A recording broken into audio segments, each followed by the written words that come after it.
So we are back with Eileen, the English Mastiff, and we are now into day 3. We've officially survived 48 hours with a new puppy, which, let's face it, if anybody's got new puppies, they know that's going to be a pretty big deal. Day 3 was when things really started to settle in, didn't they? And day 3 was when we finally were able to sink our teeth into some obedience. And when I say sink our teeth, I mean I found it really difficult to take a step back and let Rachel sink her teeth into some obedience. So I'll let her kind of discuss what the main thing of day 3 was. If you want to quickly blast through what we did, manners and socialisation, because the focus really is going to be on obedience for this video, isn't it?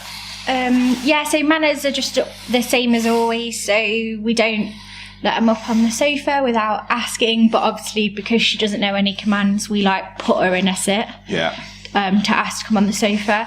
I just think I have had some questions about that. We do let them on the sofa. That's just something that we do, but they have to ask. That's part of the manners. And when we say they have to ask, for us, that's sit, stay, wait patiently to be welcomed on. If we don't want you on the sofa, you don't come on the sofa.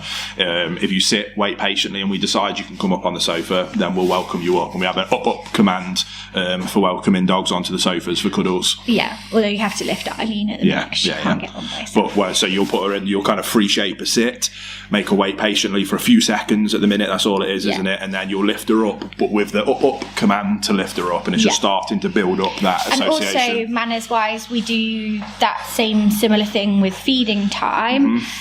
So just free shaping a sit, getting her to stay, and then when she looks at you, giving her the food. And then also you do it for thresholds, which I think on day 3 you and Joe had both done it, but I hadn't been doing that. So then I started to do that as well. So that's just making her sit and stay at the door to be welcomed in, and the same when she comes out of her crate. That's what I was going to say. Yeah, crates are really important, so you don't just open the door and they barge out. So no, I'm welcoming you out of the crate. We have to sit, stay, calm. Then I'm going to welcome you out of the crate. Yeah. She hasn't quite got the idea of it yet, because if you do that, she then just stays in the yeah, it's cute, it's hilarious. I'll just stay here then. I'll just lie down with my unicorn. Yeah. Socialisation, more of the same. Yeah, so still in a lockdown, still can't really go anywhere. Still in the lockdown, but there was a couple of things that just happened on day 3, just happened. So I think, I can't remember if it was day 3 where it rained for the first time, still counts. Hoovers, washing machines, tumble dryers, they're just constantly on at our house, and the dishwasher as well. We had the dishwasher on overnight, which I think was interesting for them overnight. And what's lovely is we work from home, so the staff that can't work from home come to us here at the farm, so she gets to meet new people. Obviously we're not breaking any rules because they have to work from here, so then it's just naturally she gets to meet them, and that's a kind of an easy box for us to tick really there, isn't it? Yeah.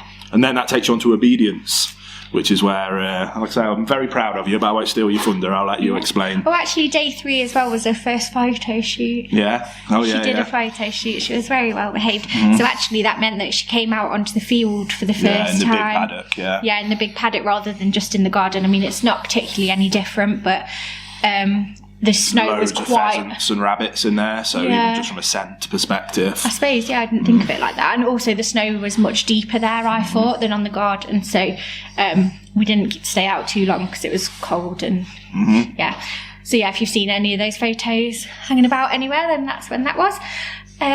We did our first sit training. So I did it before a meal.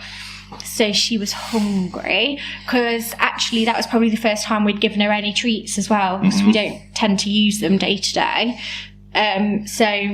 I'll jump in there because I know people will have questions on that. When we reinforce behaviours, we quite naturally do it with vocal inflection. Lots of, yes, good girl, and praise and fuss. For me, personally, I'm not a huge fan of really relying on treats for all behaviour. So very early on, we'll mark behaviours with food, but we'll very quickly transition it to vocal inflection and praise. I'd say it's more that you use treats for obedience, but praise for manners. Yeah, that's a good way of putting it, yeah.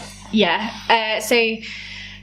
basically she just wanted to lie down and the main challenge of the training was actually just getting her up to do it. I think you can see that in the footage.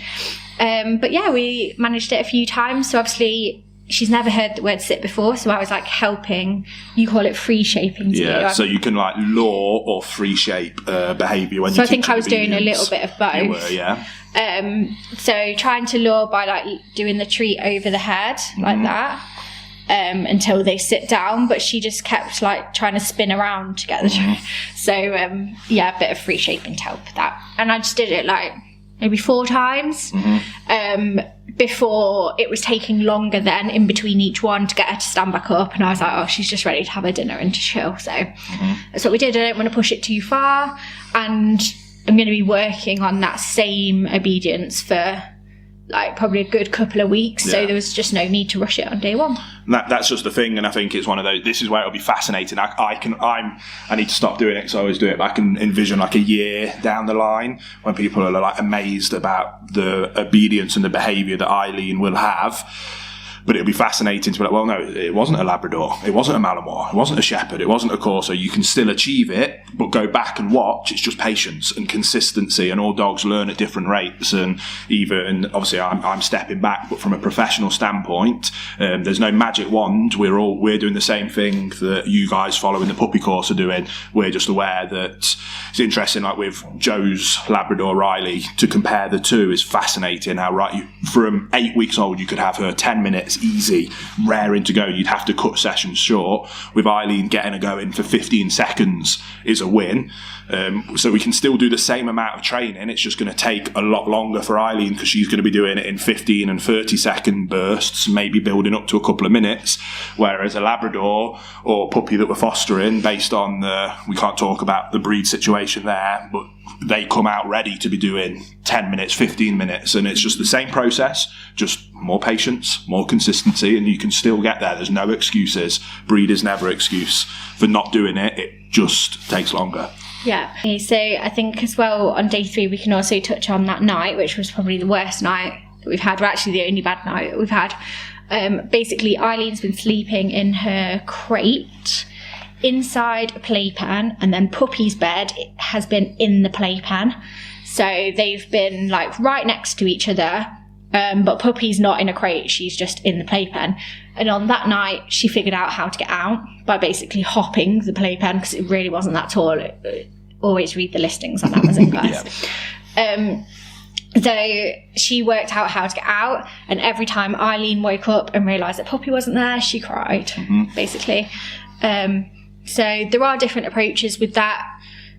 We go with a more tough love approach. She did go out to the toilet once halfway through the night, but other than that, we just let her settle herself. And she always did, after sort of like 10 minutes, but it was just a bit frustrating. So after that, since then, they've been sleeping side by side, both in crates, to resolve that problem. Puppy's used to sleeping in a crate anyway, but we just make sure then that in the daytime she's having plenty of naps alone in her crate. So Puppy doesn't necessarily go in the crate much in the day, sometimes for like one sleep, but otherwise she just sort of she's built up. So I call it like concentric circles. So when you first bring them in, you confine the areas they're allowed really tightly, not like stuff them in somewhere really tightly, but you control their environment really strictly, should I say. And then as they get more trustworthy, as chewing gets better, as toilet training gets better, you can give them a bit more space, and you just do that slowly. Puppy's going through the process, so she's allowed a bit more space during the day, which has worked really nicely because it let Puppy kind of chill in the living room while Eileen's in the crate learning to settle without Puppy being there. So we don't want her to get him too attached, especially if we're not allowed to keep Puppy, which would be heartbreaking. That's a conversation for another video, isn't it? Yes. So that was that day 3. Covers day 3. Day 3 done.